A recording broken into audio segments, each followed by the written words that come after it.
ನಮಸ್ಕಾರ ಸ್ನೇಹಿತರೆ. ಶ್ರೀ ಕೃಷ್ಣ ಸಂದೇಶ ನಮ್ ರೀಲ್ಸ್ ಯೂಟ್ಯೂಬ್ ಚಾನೆಲ್ಗೆ ನಿಮಗೆಲ್ಲರಿಗೂ ಸ್ವಾಗತ. ಎಲ್ಲವೂ ಭಗವಂತನ ಇಚ್ಛೆಯಂತೆಯೇ ನಡೆಯುವಾಗ ನೀನು ಚಿಂತೆ ಮಾಡಿ ಏನು ಫಲ? ಅನ್ಯರು ನಿನ್ನನ್ನು ಅವಮಾನಿಸುತ್ತಾರೆ ಎಂದು ನೀನೆಂದಿಗೂ ಕುಗ್ಗಬೇಡ. ನಿಂದಕರಿಗೆ ವಜ್ರ ಮತ್ತು ಗಾಜಿನ ವ್ಯತ್ಯಾಸ ತಿಳಿದಿರುವುದಿಲ್ಲ. ಭಗವದ್ಗೀತೆಯಲ್ಲಿ ಶ್ರೀಕೃಷ್ಣ ಪರಮಾತ್ಮನು ಪ್ರೀತಿ ಎಂದರೆ ಹೀಗೆ ಇರಬೇಕೆಂದು ಎಲ್ಲರಿಗೂ ಹೀಗೆ ತಿಳಿಸಿಕೊಟ್ಟಿದ್ದಾನೆ. ಶ್ರೀಕೃಷ್ಣನು ಮಹಾಭಾರತ ಯುದ್ಧದಲ್ಲಿ ಪ್ರೀತಿ ಮತ್ತು ಸಂಬಂಧಗಳ ಕುರಿತು ಆಳವಾದ ಜ್ಞಾನವನ್ನು ನೀಡಿದ್ದಾನೆ. ಭಗವದ್ಗೀತೆಯಲ್ಲಿ ಶ್ರೀಕೃಷ್ಣ ಪ್ರೀತಿ ಮತ್ತು ಸಂಬಂಧವು ಹೇಗಿರಬೇಕೆಂದು ಹೇಳಿದ್ದಾನೆ. ಭಗವದ್ಗೀತೆಯಲ್ಲಿದೆ ಪ್ರೀತಿ ಮತ್ತು ಸಂಬಂಧಗಳ ಆಳವಾದ ಜ್ಞಾನ.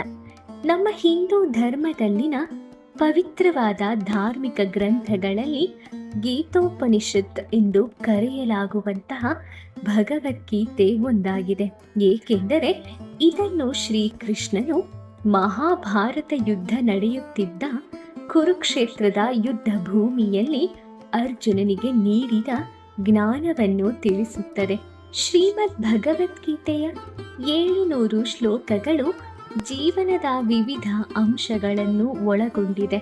ಭಗವದ್ಗೀತೆಯು ಜೀವನ, ಸಾವು, ಕರ್ಮ, ಯೋಗ, ಕರ್ತವ್ಯ, ಮದುವೆ, ಸತ್ಯ, ಪ್ರೀತಿ ಇತ್ಯಾದಿಗಳನ್ನು ಒಳಗೊಂಡಂತೆ ವಿವಿಧ ವಿಷಯಗಳ ಬಗ್ಗೆ ನಮಗೆ ಜ್ಞಾನವನ್ನು ನೀಡುತ್ತದೆ. ಶ್ರೀಕೃಷ್ಣನು ಅರ್ಜುನನಿಗೆ ಪ್ರೀತಿ ಮತ್ತು ಸಂಬಂಧದ ಕುರಿತು ಏನೆಂದು ಹೇಳಿದ್ದಾನೆ ಗೊತ್ತೇ? ದೈವಿಕ ಪ್ರೀತಿ ಮುಖ್ಯ ಎಂದಿದ್ದಾನೆ. ಭಕ್ತರಿಗೆ ಪ್ರಿಯವಾದ ಆತ್ಮನಾದ ನಾನು ಪ್ರೀತಿ ಮತ್ತು ಭಕ್ತಿಯಿಂದ ಎಲ್ಲವನ್ನೂ ಸಾಧಿಸಬಲ್ಲೆ ಎಂದು ಶ್ರೀಕೃಷ್ಣನು ಪ್ರತಿಪಾದಿಸುತ್ತಾನೆ. ಶ್ರೀಕೃಷ್ಣನು ಉನ್ನತ ಶಕ್ತಿಗೆ ತನ್ನನ್ನು ತಾನು ಅರ್ಪಿಸಿಕೊಳ್ಳುವುದರ ಮೂಲಕ ಮತ್ತು ಬೇಷರತ್ತಾದ ಪ್ರೀತಿಯನ್ನು ಅನುಭವಿಸುವ ಮೂಲಕ ಮಾತ್ರ ಪ್ರಬುದ್ಧನಾಗಬಹುದು ಎಂದು ಸೂಚಿಸುತ್ತಾನೆ. ಈ ಕ್ಷಣದಲ್ಲಿ ಅವನು ಆತ್ಮನನ್ನು ಜ್ಞಾನೋದಯ ಎಂದು ಉಲ್ಲೇಖಿಸುತ್ತಾನೆ. ಭಕ್ತಿ ಸಹಾನುಭೂತಿಯೇ ಪ್ರೀತಿ.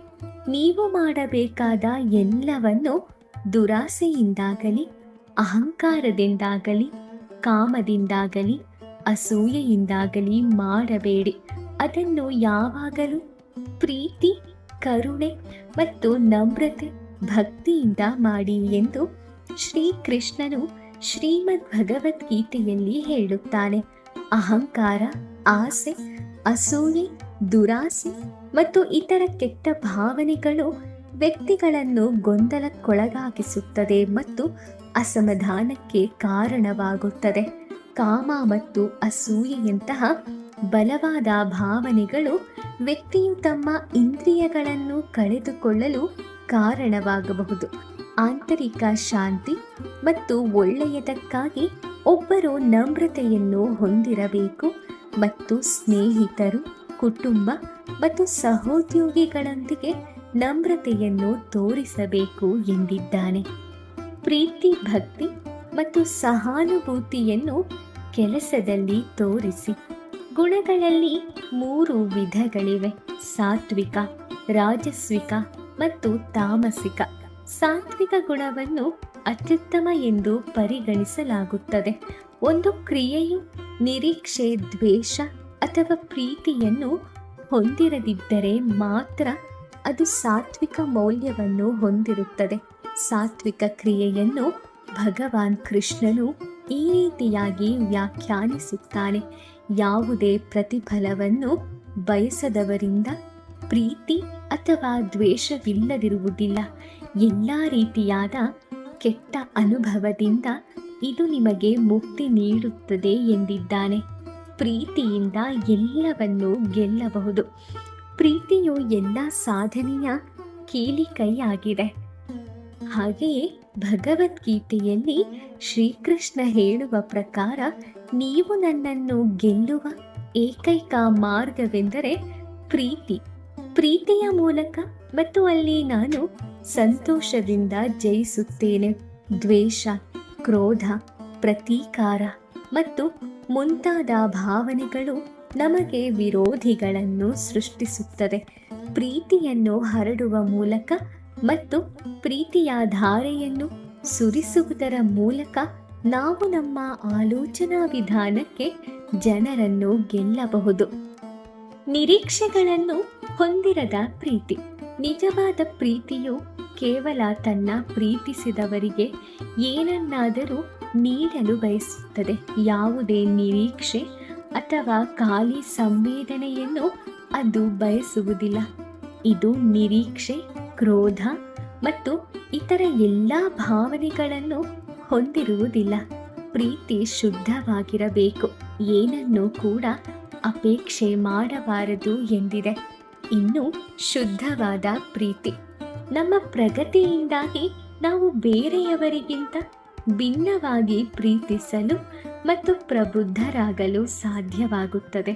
ನಮ್ಮ ಅರಿವು ಸರಿ ತಪ್ಪುಗಳನ್ನು ನಿರ್ಧರಿಸಲು, ಕಟ್ಟುಪಾಡುಗಳಿಲ್ಲದೆ ಪ್ರೀತಿಸಲು, ಕ್ಷಮಿಸಲು ಮತ್ತು ಇತರ ವಿಷಯಗಳ ನಡುವೆ ಸಹಾನುಭೂತಿಯನ್ನ ಹೊಂದಲು ನಮ್ಮ ಸಾಮರ್ಥ್ಯಕ್ಕೆ ಸಹಾಯ ಮಾಡುತ್ತದೆ. ಆದ್ದರಿಂದ ಕೃಷ್ಣನು ಭಗವದ್ಗೀತೆಯಲ್ಲಿ ಹೇಳಿದ್ದಾನೆ, ಮನುಷ್ಯ ಜನ್ಮ ಧನ್ಯವಾದ ಜನ್ಮವಾಗಿದೆ. ಸ್ವರ್ಗದಲ್ಲಿ ವಾಸಿಸುವವರು ಸಹ ಈ ಜನ್ಮವನ್ನು ಬಯಸುತ್ತಾರೆ, ಏಕೆಂದರೆ ಒಬ್ಬ ಮನುಷ್ಯನ ಮೂಲಕ ಮಾತ್ರ ನಿಜವಾದ ಜ್ಞಾನ ಮತ್ತು ಶುದ್ಧವಾದ ಪ್ರೀತಿಯನ್ನು ಪಡೆಯಬಹುದು ಎನ್ನಲಾಗಿದೆ. ಹೀಗೆ ಭಗವದ್ಗೀತೆಯ ಮುಖಾಂತರ ಶ್ರೀಕೃಷ್ಣ ಪರಮಾತ್ಮನು ಪ್ರತಿ ಮಾನವನಿಗೂ ಪ್ರೀತಿಯ ಪಾಠ ತಿಳಿಸಿದ್ದಾನೆ. ಕೃಷ್ಣ ಪರಮಾತ್ಮನು ಮಹಾಭಾರತದ ಯುದ್ಧದಲ್ಲಿ ಕೇವಲ ಅರ್ಜುನನಿಗೆ ಧರ್ಮೋಪದೇಶ ಮಾಡದೆ ಪ್ರೀತಿ, ಸಂಸಾರ, ಸ್ನೇಹ ಎಲ್ಲವನ್ನು ಹೇಗೆ ಉಳಿಸಿಕೊಳ್ಳಬೇಕು, ಹೇಗೆ ಅದನ್ನು ನಾವು ಪಾಲಿಸಬೇಕು, ಒಂದು ಸಂಸಾರ ಅಥವಾ ಸ್ನೇಹ, ಬಾಂಧವ್ಯ, ಪ್ರೀತಿ ಎಂದರೆ ಹೇಗೆ ನಾವು ಒಬ್ಬರನ್ನೊಬ್ಬರು ಅರ್ಥೈಸಿಕೊಂಡು ಬಾಳಿ ಬದುಕಬೇಕು ಎನ್ನುವುದರ ಪಾಠವನ್ನು ಸಹ ತಿಳಿಸಿಕೊಟ್ಟಿದ್ದಾನೆ.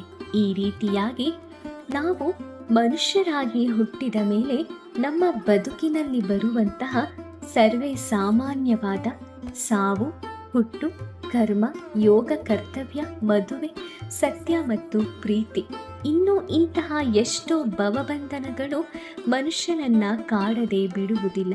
ಹಾಗಾಗಿ ಮನುಷ್ಯನಾಗಿ ಹುಟ್ಟಿದ ಮೇಲೆ ಪ್ರತಿಯೊಬ್ಬರೂ ಕೂಡ ಪ್ರೀತಿಯನ್ನ ಹೊಂದಿರಬೇಕು. ಹೃದಯದಲ್ಲಿ ಸಹಾನುಭೂತಿ ಇರಬೇಕು. ದೇವರು ಎಂದರೆ ಭಕ್ತಿ ಇರಬೇಕು. ದೇವರ ಮೇಲೆ ಪ್ರೀತಿ ಇರಬೇಕು, ನಂಬಿಕೆ ಇರಬೇಕು. ಮತ್ತೆ ಮಾಡುವ ಪ್ರತಿಯೊಂದು ಕೆಲಸದಲ್ಲಿಯೂ ಕೂಡ ಪ್ರಾಮಾಣಿಕತೆ, ಸತ್ಯ, ನಿಷ್ಠೆ, ಸಹಾನುಭೂತಿಯನ್ನ ಹೊಂದಿರಬೇಕು. ಒಟ್ಟಾರೆ ಈ ಲೋಕದಲ್ಲಿ ನಾವು ಸುಖವಾಗಿ ಜೀವಿಸಿ ಹೆಸರನ್ನು ಗಳಿಸಿ ಹೆಸರನ್ನ ಉಳಿಸಿ ಹೋಗಬೇಕಾದರೆ ನಮಗೆ ಬೇಕಾಗಿರುವುದು ಪ್ರೀತಿ ಮಾತ್ರವೇ ಎನ್ನುತ್ತಾನೆ ಕೃಷ್ಣ ಪರಮಾತ್ಮ. ಯಾರ ಹೃದಯದಲ್ಲಿ ಪ್ರೀತಿ, ಕರುಣೆ ಇರುತ್ತದೆಯೋ ಅವರು ದೇವರನ್ನ ಬೇಗ ಒಲಿಸಿಕೊಳ್ಳಬಹುದು ಎಂದಿದ್ದಾನೆ. ಏನಂತೀರಾ ಸ್ನೇಹಿತರೆ? ಈ ಒಂದು ಸಂದೇಶ ನಿಮಗೆ ಇಷ್ಟ ಆಗಿದೆ ಅಂತ ನಾನು ಅಂದ್ಕೊಳ್ತೀನಿ. ವಿಡಿಯೋ ಇಷ್ಟ ಆಗಿದ್ದರೆ ಲೈಕ್ ಮಾಡಿ, ಶೇರ್ ಮಾಡಿ, ಹಾಗೆ ನಿಮ್ಮ ಅನಿಸಿಕೆಗಳನ್ನು ಕೂಡ ಕಮೆಂಟ್ ಮಾಡಿ. ಇದೇ ರೀತಿಯ ಉತ್ತಮ ವಿಚಾರವನ್ನು ತಿಳ್ಕೊಳ್ಳೋಕ್ಕೋಸ್ಕರ ನಮ್ಮ ರೀಲ್ಸ್ ಯೂಟ್ಯೂಬ್ ಚಾನಲ್ಗೆ ಸಬ್ಸ್ಕ್ರೈಬ್ ಮಾಡ್ಕೊಳ್ಳಿ. ಮುಂದಿನ ವಿಡಿಯೋದಲ್ಲಿ ನಾನು ಇನ್ನೂ ಉತ್ತಮ ವಿಚಾರದೊಂದಿಗೆ ನಾನು ನಿಮ್ಮನ್ನು ಮತ್ತೆ ಭೇಟಿ ಮಾಡ್ತೀನಿ. ಓಂ ಶ್ರೀ ಕೃಷ್ಣಾಯ ನಮಃ. ಆ ಕೃಷ್ಣ ಪರಮಾತ್ಮ ನಿಮ್ಮೆಲ್ಲರಿಗೂ ಒಳ್ಳೆಯದನ್ನು ಮಾಡಲಿ. ಧನ್ಯವಾದಗಳು.